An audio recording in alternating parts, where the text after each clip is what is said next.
Hello,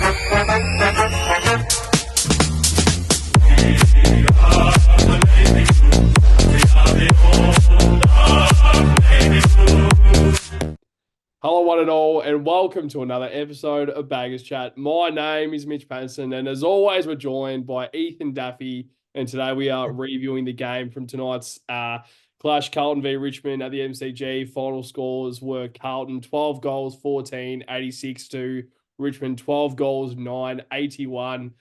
5-point win at the MCG. I think it was 83,000 there tonight, so quite a good turnout for a Thursday night clash. But Daffy boy, first things first, mate. How are you? No, I'm good, mate. Like we said before filming, I think it's good to, let it all out straight after the game. You've always got so many things that you're thinking about, and I think if you don't let that out, you can't go to sleep sometimes. You know what I mean? Like you're thinking about different moments in the game. I know we won tonight, makes it a lot easier to not overthink certain moments. But no, I'm feeling good. Obviously, we would have rathered a 4 or 5 goal win, of course, like we touched on in the preview. That was probably what we should have had. And credit to them, really. Like in a big part, I'm obviously not a big fan of them. I love getting wins over them. But, they had 3 outs. I think they only had 2 on the bench in the last quarter. Tyler Young, the key back, was concussed. Yeah. So he didn't play in the last quarter. Second half, actually. He didn't play the whole second half. So had to shift Bolter back, who was causing problems for us. Yeah. We didn't really have a matchup for him, unfortunately, with Weeders out. But all in all, we've had years where we've choked those games, haven't we, Patto? And we walk out of the MCG thinking about what could have been. So happy to get the win. We're 2-0. The bye couldn't come at a better time, to be honest, with getting players back and really reviewing that game in terms of what we can improve. And I think we'll be fine. And I'm not here to peak in March. I'm here to peak in the right time of the year. So good to get it. There's always a few games where they start a little bit shaky in terms of just shit ball use or shit skills. But I think at the end of the day, I think we obviously played very poorly, but I think it's still good to get the win and to swing straight into the initial thoughts. I think it's as ugly as it comes. But also to move on to the captain courageous performance from Paddy Cripps, I think his game was absolutely unheard of, and I think he was well and truly a big reason as to how we got over the line. But also the next point is Carlton, masters of close games. So there was a mate of mine, Barney, who sent me a message after the game, and are we becoming the new Collingwood in terms of managing close games? And I reckon it's a good sort of shout. Yeah. I mean, 2022, we spoke about before we pressed the record on the episode, and that's the thing that kind of cost us from making finals in 2022. And for us to find a way to manage these games a lot better than what we used to do and actually win the games is fantastic. So, Daff, initial thoughts, mate. What was your thoughts? Yeah, it was it's a weird game to cover. I thought we weren't terrible. I've seen us play worse. Like, obviously I've seen us, we've lost games and whatever in the past, but I've seen us play a lot worse in these close wins. Like you said, the brand of footy in the first month, we were lucky to get those wins. Let's be real here. Yeah. The draw was one of the worst games I've ever seen in my life. That round 1 last year, it was 53 all. It was just both teams were horrible.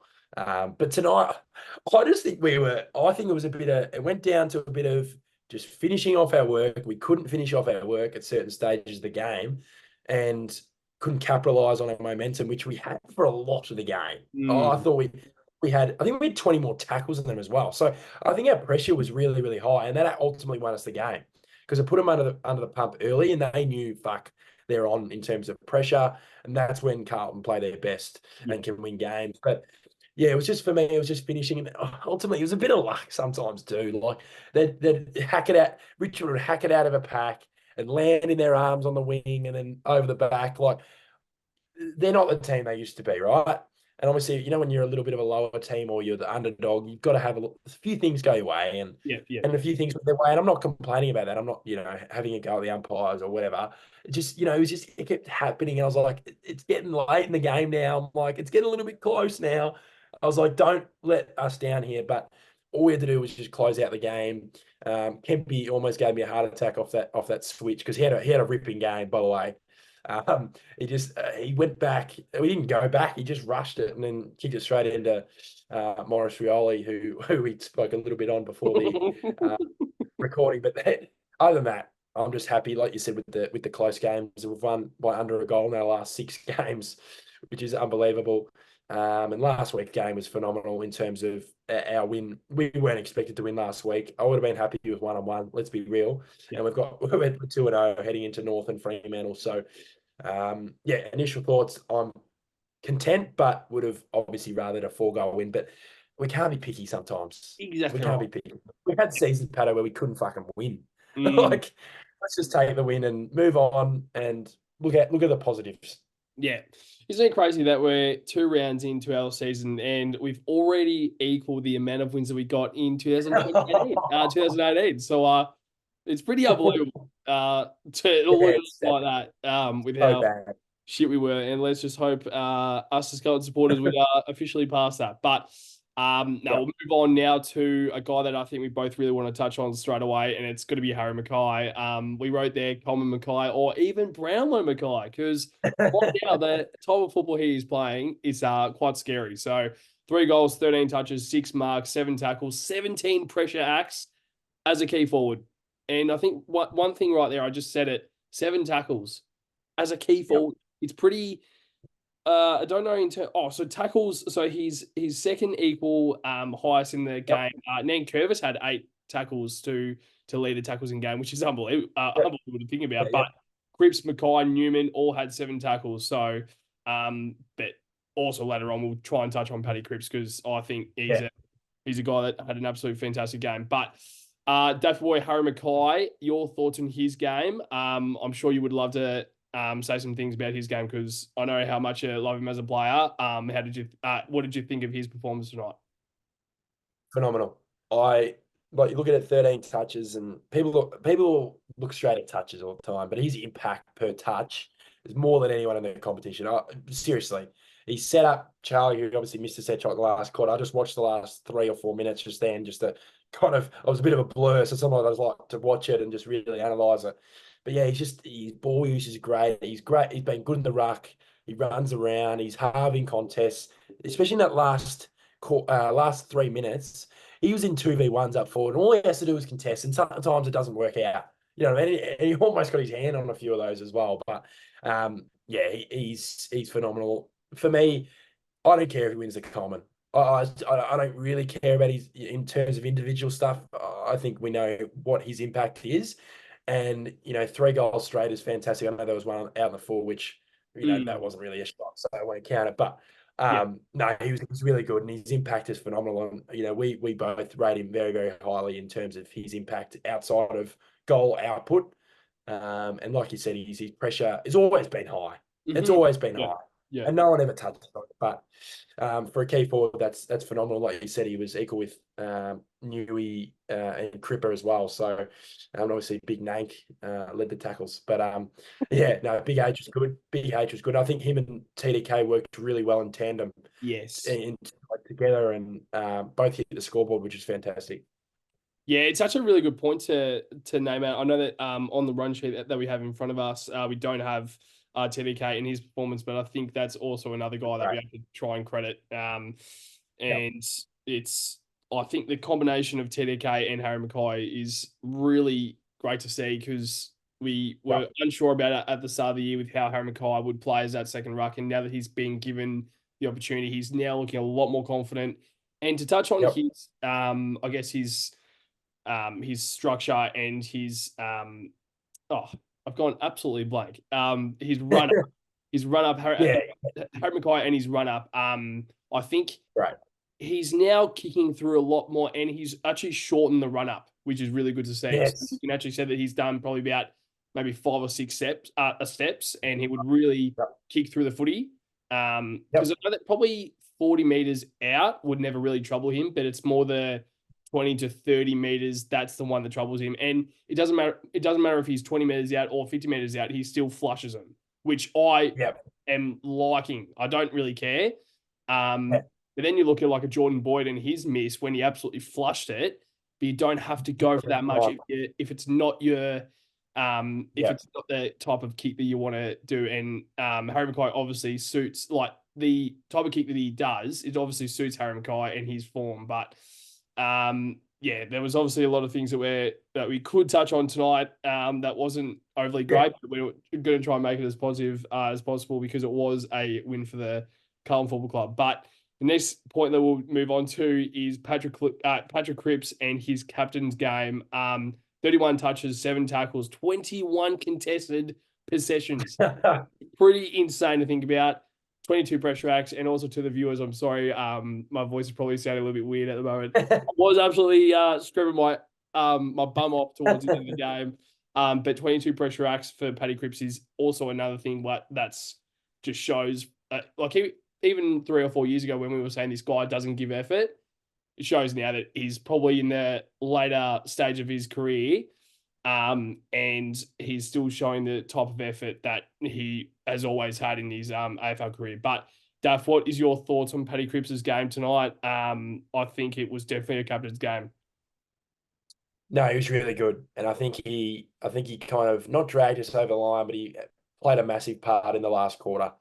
Um, people just talk about possessions and stuff like that, and the way I look at the football game is the impact on contests, Yeah. whether it's turning a 2v1 or a 3v1 into a 3v2 and hitting a body hard, taking a bloke out of the contest, shepherding, blocking, contesting.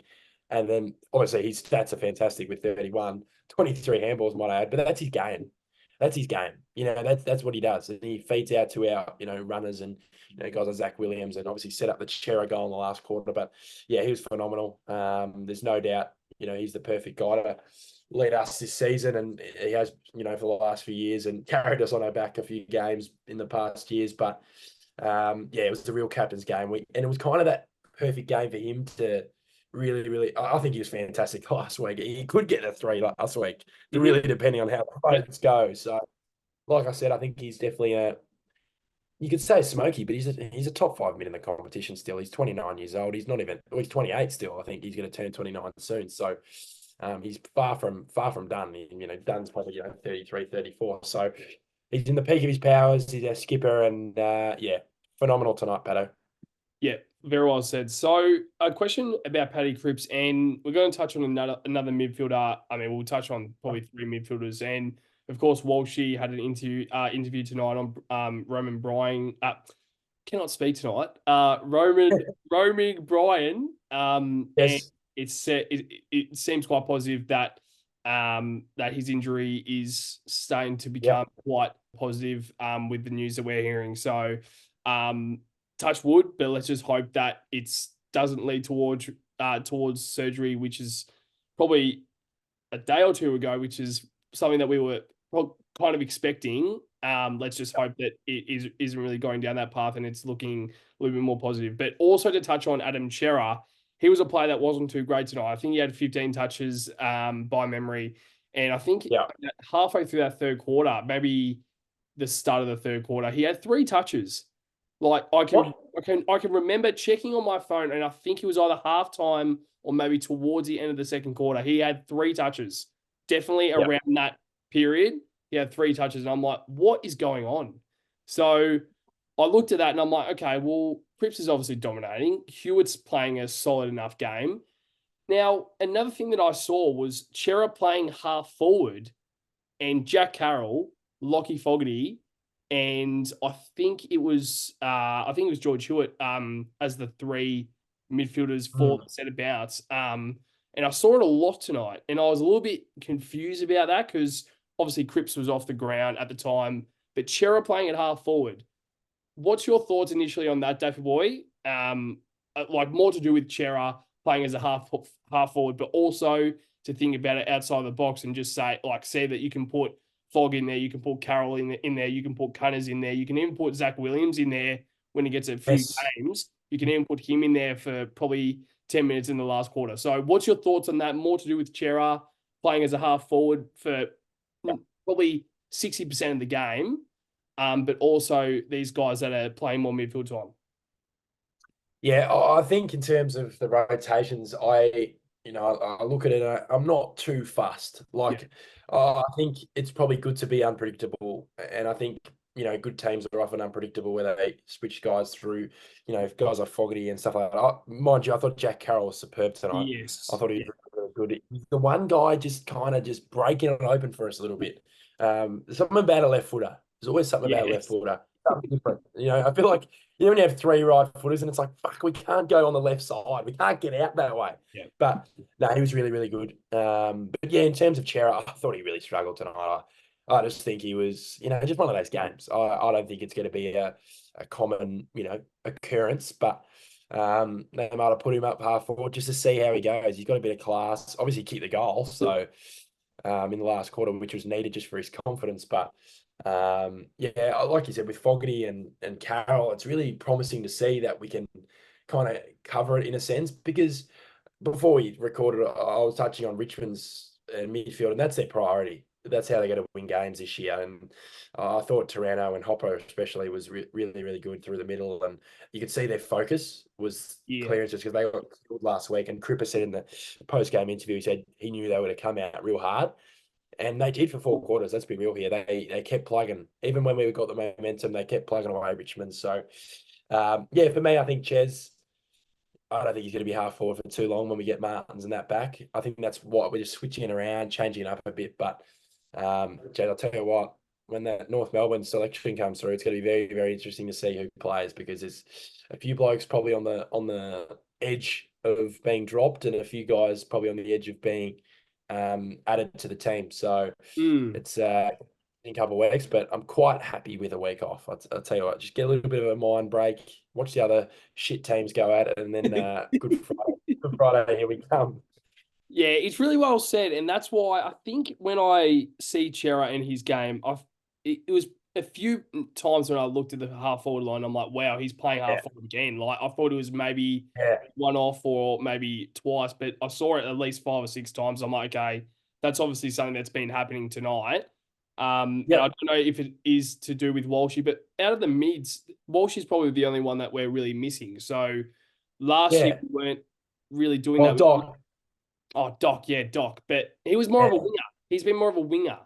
So I don't know if he's yeah, more on the ball, but I think it's or like maybe that is Doc. Seriously, like maybe it's yeah. Doc's role that Cherry's playing, and I'm not a fan of it. That's just me No, no. saying that. I don't think it will be the plan moving forward when Walsh comes back, and maybe it was something that Vossi decided to, I guess, try. Yeah, roll the dice, Well, see yes, what happens. exactly right, and just I see. think I think I just think the issue tonight was our.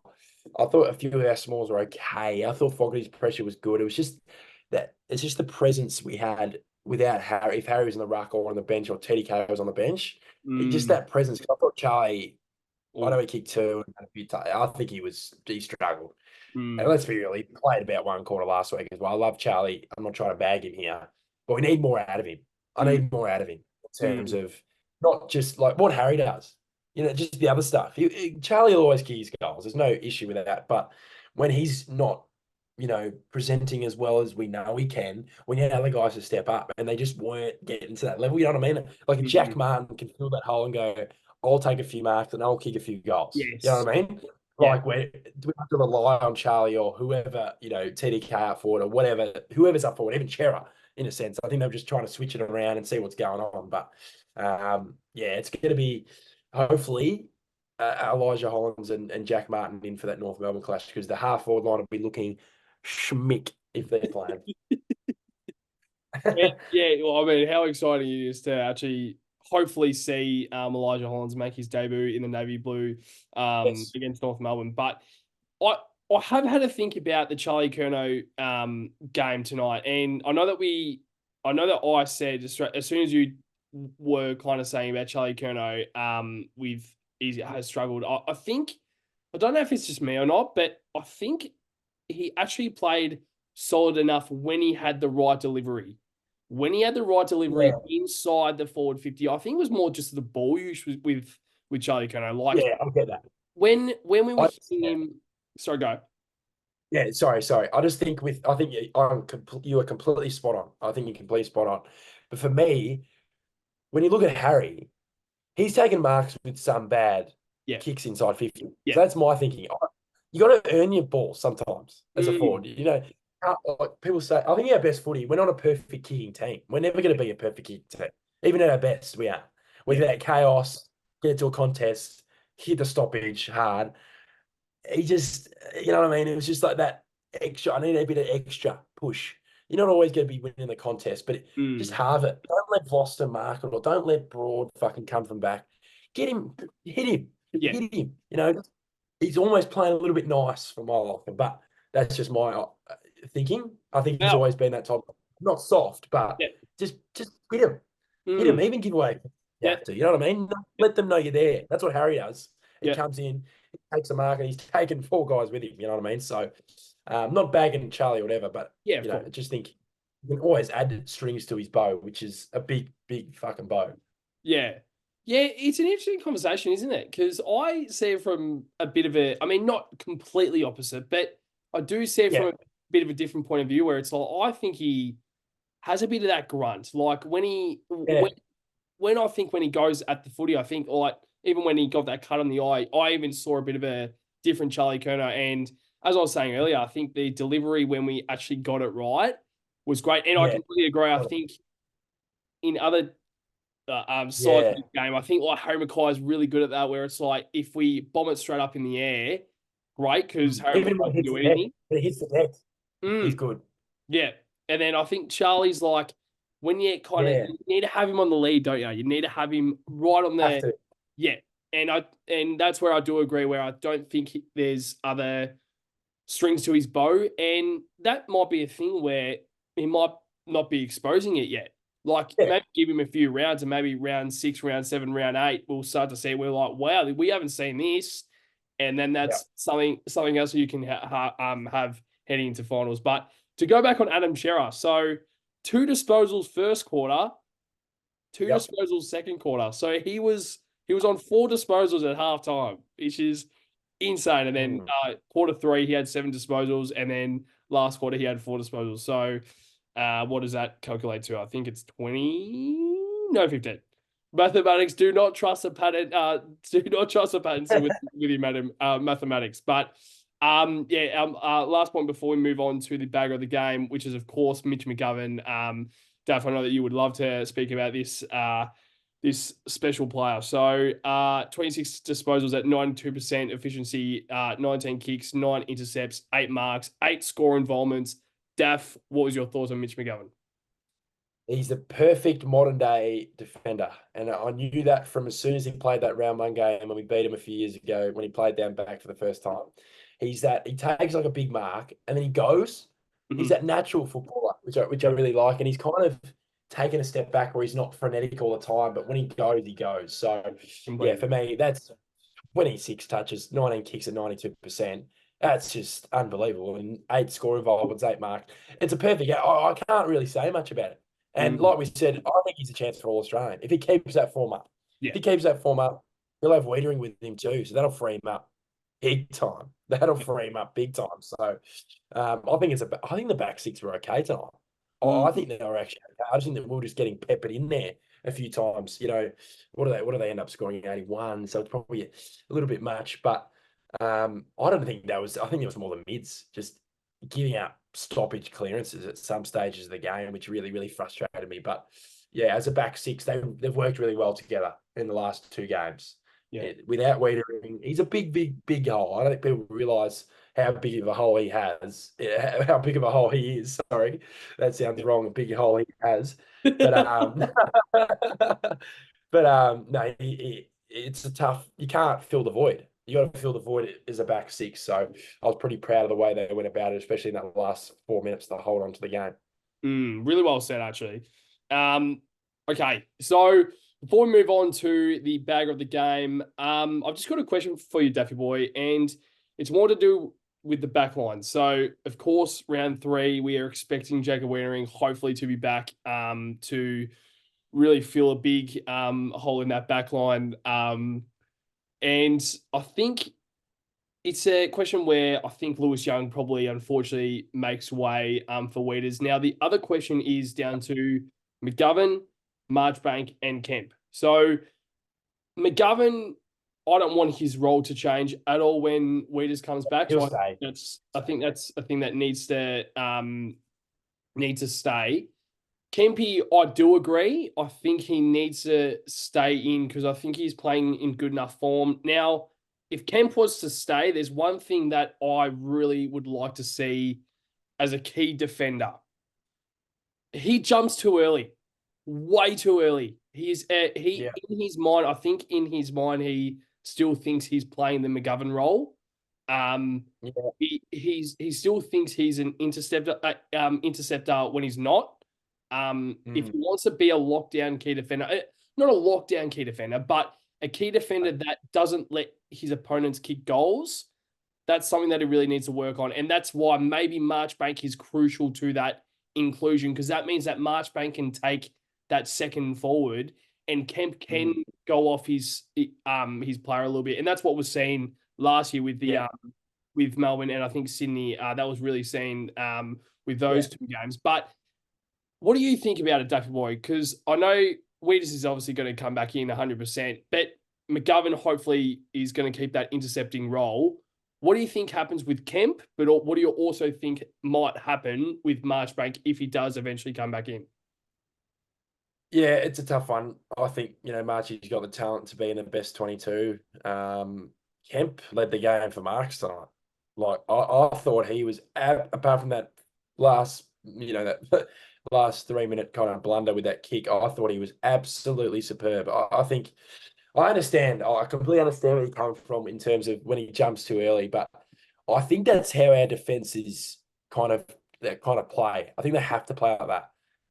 If they sometimes have to cover height in a sense, if Kemp somehow's on a lynch or, you know, you've got to have that run up. Because I think in the past, we've had big issues if Weeders is out where they try to body a Lynch like a Camp or, you remember those times where it's like, fuck, like, what are we doing here? You know what I mean? So I completely get where you're coming from. And there's times where you do need a body and times where you need to stay down Yeah. and you can't be all flying for the ball.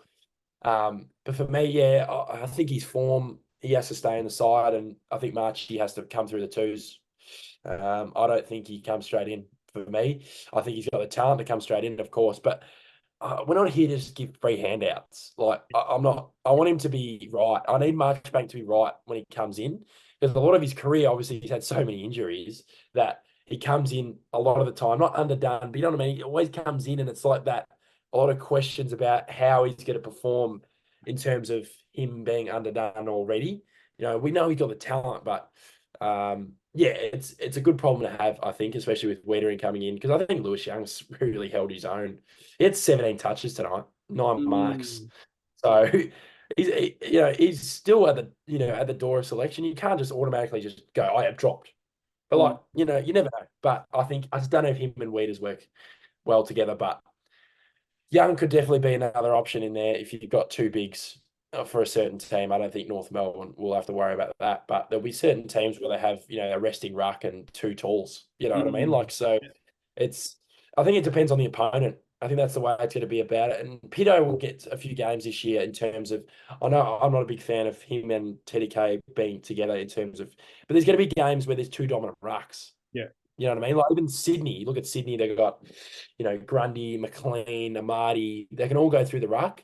Yeah. And sometimes you need that big Pito just to body him a bit, you know what I mean? So but back to the defense, it's tough, isn't it, Patto? Like what that selection for the North game is gonna be it's going to be really, really hard. I think there's a few locks in there. I think Elijah Hollins is probably our biggest lock in terms of the Baggers Chat podcast. But yeah, in terms of defense, I think Wiedering for Young, and then there'll be a few other guys who haven't performed up to their level. Whether it's Ollie Hollins or even Matt Cottrell is definitely just been underwhelming. I'm not saying, he's going to be playing like that all the time, but when you're not playing, you're in a good team and you got good players waiting at the selection door, people knocking down the door. Mm. Ashton Moyer's going, well, I need my game soon. Jackson Binns knocking on the door saying, gee, I'm probably due. He's probably due. He won the VFL BNF last year and didn't get a game. Look in, not Mm. even a look in last year. Yeah. So, yeah, it's going to be a tough selection, but I'm all for it, Patto. And one of the names there, Jesse Motlop and maybe Yes, he comes Orazio in. Fantasia got subbed out. probably a little bit quiet tonight. Motlop maybe does come in. There's potentially 6 or 7 inclusions that might be seen against Northumberland. And I don't think we're going to change our structure that No. much, but I wouldn't mind just putting a few, I guess, a bit of a reality check to a few players. Like at the end of the day, if we want to be a premiership side, I think if you perform this way 2 or 3 weeks in a row, you can't be gifting No. games to these players. And Bottrell is probably one of the guys that we absolutely love at Bag Shot. Like last Yeah, year, for he was sure. Yes. one of our best finals players. Like he lived Yeah. up to the expectation of playing in the finals. And I think, but realistically, I think we would both agree with each other. He probably makes way for Elijah Hollins. And I actually wouldn't mind seeing Akers and Ollie Hollins on the wing alone, and even Yeah. having Elijah Hollins. I don't know if he's going to be a half forward player or transition into the midfield, or even if, because he has a big tank, he can play wing as well. And another player there is Jack Carroll, who could also play wing, but I think he's definitely that inside mid. And I'm so excited to see Jack Carroll, and hopefully he can really play a few games in a row. But now we're going to move on to the bagger of the game votes. So, Daffy Boy, I need your 3 votes, 2 votes, 1 vote. So, obviously, 3 votes for the best player, 2 votes for the second best player, 1 vote for the third best player. Daffy Boy, who have you got? Yeah, it's I've got 3 names and I'm kind of swirling them in different orders. I think it's hard to put these 3, the ones I'm about to name, into 3, 2, 1, but I'm going to. And I think this is just my point of view in terms of impact. I think the 3 and 2 are so close, and the 1 is, my favorite player. So Patrick, actually, no, 3 votes. Mitch McGovern, I thought he was Wow. phenomenal. Did not have a step wrong. And then I think, it's self-explanatory. He had 26 touches, 8 marks. What else do you want him to do? That's his job, more than his job. Let's be real here. Number 2, Paddy Cripps, could have definitely been 3. Could have definitely been 3. I'm not saying he isn't. I'm sure you might put him as your 3. They're so close and they're playing different roles. So I've got him at number 2, and then number 1. My man, Harry McKay, could have easily been 3 in terms of impact on the game. Kicked 3 straight, did his thing. And he's got a bit of a, he's got a bit of swagger back. He's got a bit of like, I'm the guy, He had a bit of that a few years ago. he had a bit of that a few years ago where he's, he just had a bit of a, not a strut, but not cockiness, but you just know, I'm fucking better than you. Cockiness. Yeah, Yeah. cockiness. Yeah, I'm better. Like it's like I'm better than my opponent. You know what I mean? Like it's just like that's all you got to know every week, that he's the guy, and it's great to see. But those 3 were my clear standouts, and all 3 have had great starts to the year, by the way. So I think McGovern was very good last week. Yeah, really well said. Obviously, I have the 3 names now. What I'm going to say the 3 names that I have in order on paper right now, but I think I might change a few. So right now, 3 votes Cripper, 2 votes McKay, 1 vote McGovern. So I think I'm going to keep Cripper 3 votes. I think his game, from my point of view, was game changing. I think the reason why we got over the line was due to Cripps and his dominance. I'm just thinking of, after what you said about McGovern, I think I want to move him up to 2. Yeah. And this is why it actually is quite important, these votes, because for the viewers that don't know, at the end of the year, we're going to calculate all of these votes. So the votes that Daff gives and the votes that I give for every single round, every single game that we do the review for, all of our votes add up. So say if I give 3 votes for Cripper and you give 3 votes for Cripper, that's 6 votes. So it does add up. Yes. 3 votes Cripper, 2 votes McGovern, 1 vote. I'm pushing McGovern because I really I'm seeing it from a point of view of who took the game. His like impact is good. And McGovern, like I reckon, actually seeing the game, like actually looking back, I'm like, yeah, McGovern did a lot tonight. Like he was everywhere. And as you said, it was. What more could he done? He exactly. Probably couldn't have done much more as a defender. No. So I think it's good always having games like that where it's like you can probably choose maybe 3 or 4 players that could be number 1. compared to 2 years ago when we could always put Cripps, Curto, and no one else because no one else was performing. But no, Dash Boy, before we wrap up the episode, is there anything else you would like to touch on before we wrap up the episode and head into our buy round?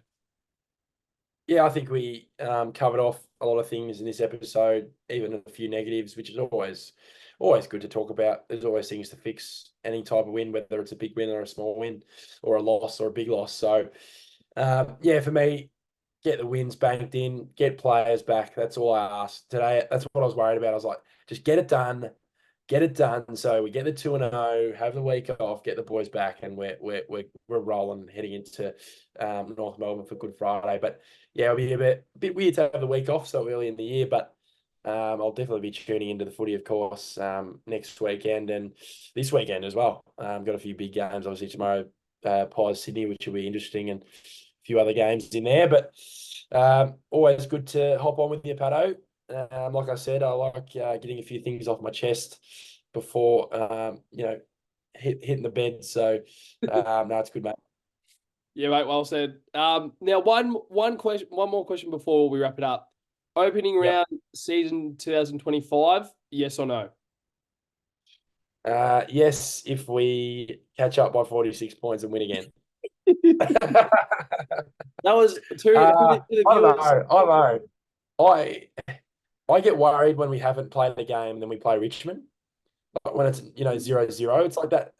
I was more confident tonight because knowing we coming off a win. Yeah. So I don't know. Whatever happens. We'll be there. We're winning the flag this year, so we'll be there. Any ground in Australia, I don't give a shit if you put us on fucking Mars. We'll be there.